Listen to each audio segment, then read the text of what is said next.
terjadi sekarang adalah pertarungan politik sama dengan pertarungan suku, sama dengan pertarungan etis. Saya pernah membaca seperti kuliah atau khutbah terakhir, khutbah Nabi Muhammad terakhir.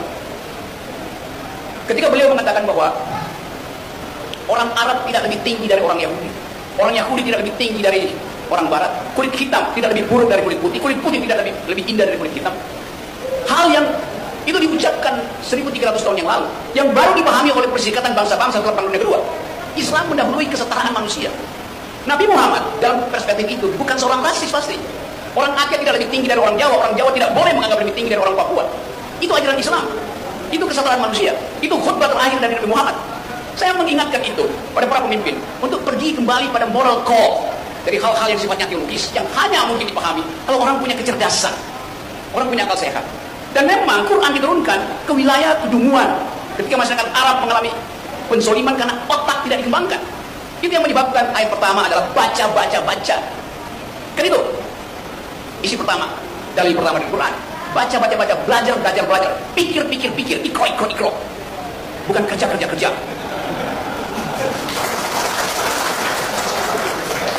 Jadi kalau kita memakai paradigma itu, bagian sosiologis, tentu saya tidak bisa bicara bagian akidah, bagian teologis, tapi saya paham sosiologi Islam. Semua agama ada dimensi esoteris, ada dimensi eksoteris. Esoteris itu bagian batin yang hanya mungkin dialami ketika orang ada pada kesusukan individual. Ketika dia kusuk, dia mengalami gejala esoteris, fenomena esoteris. Berupaya untuk menyatukan batin dengan alam semesta dan dengan pencipta alam semesta. Bagian yang rahasia dari manusia, yang kita sebut iman itu. Tapi ada bagian yang eksoteris, pakai X bukan S. Itu bagian kemasyarakatan, bagian yang bisa kita akses bersama-sama. Jadi nanti orang akan mempersoalkan, kenapa Rocky Gerung, non-muslim, bicara di dalam forum Maulid Nabi? Karena mereka tidak paham bahwa agama itu ada bagian esoteris, ada bagian eksoteris, di mana persahabatan manusia itu diikat oleh janji kebenaran, janji keberanian, janji keadilan. Suatu waktu saya berceramah di Universitas Gontor, di Jombang, juga dikritik. Padahal saya bicara tentang keadilan sosial. Tapi Anda kasih kritik pada Pak Jokowi, ya jelas kenapa Pak Jokowi tidak memberi keadilan sosial. Apa yang salah? Suatu waktu saya berceramah di Ngeruki, pesantren yang dianggap sarang teroris. Saya diundang di situ.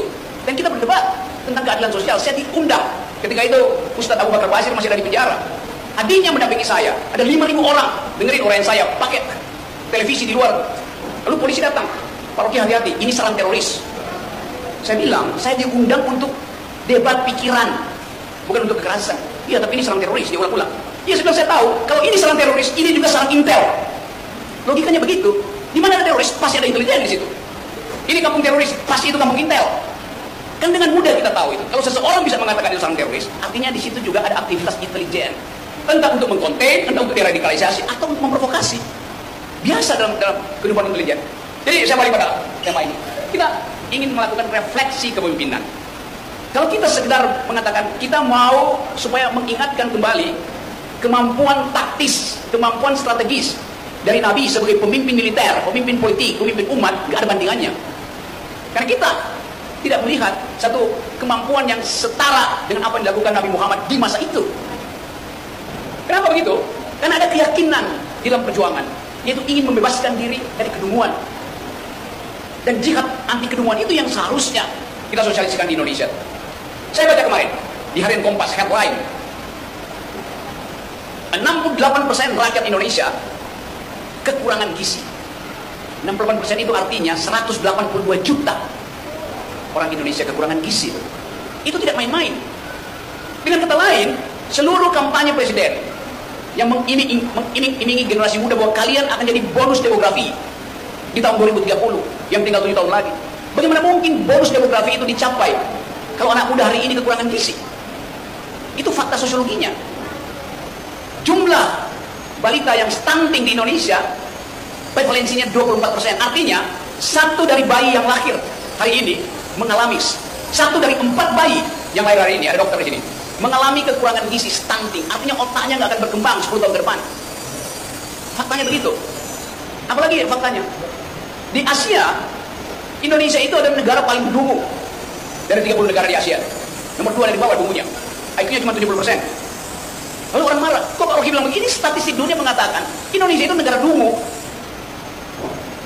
Ya tentu masyarakat Aceh menyumbangkan IQ supaya terangkat IQ nasional. Tapi orang akan tanya, di mana, di era siapa ada kemiskinan, ada disparitas, ada stunting, ada kedunguan? Ya, di era Presiden Jokowi, itu faktanya. Kita nggak ngarang-ngarang. Sementara Pak Jokowi masih merasa bahwa IKN itu harus dilanjutkan. Sesuatu yang bertentangan dengan harkat keadilan sosial.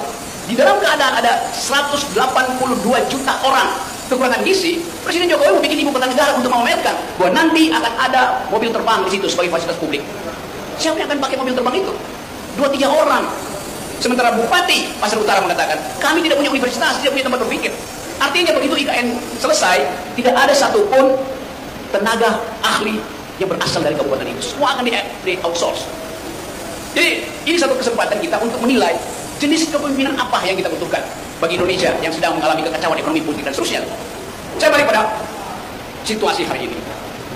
Dalam keadaan kita mencoba memahami jalan pikiran Quran tentang keadilan sosial, seluruh dunia sekarang menganggap bahwa teori ekonomi tentang pertumbuhan, growth, menyebabkan ketimpangan paling tinggi sepanjang sejarah. Jadi sistem eksploitasi kapitalisme menyebabkan ketimpangan, dan ketimpangan itu adalah potensi kerusuhan etnis di Indonesia terutama. Kita balik pada dalil ekonomi Islam. Di dalam kekayaan seseorang ada hak orang lain. Keluarkan hak itu karena itu bukan milikmu. Dalam bentuk zakat, mal, segala macam. Jadi ada perintah sosial di dalam ayat itu. Kita bandingkan dengan keadaan sekarang. 3 orang terkaya di Indonesia menguasai 50% kekayaan penduduk Indonesia. Kalau kita tagih jadi zakatnya itu, orang bilang Anda mau menegakkan syariah. Bukan, itu parameter. Zakat adalah parameter ada tidaknya keadilan, bukan soal syariah.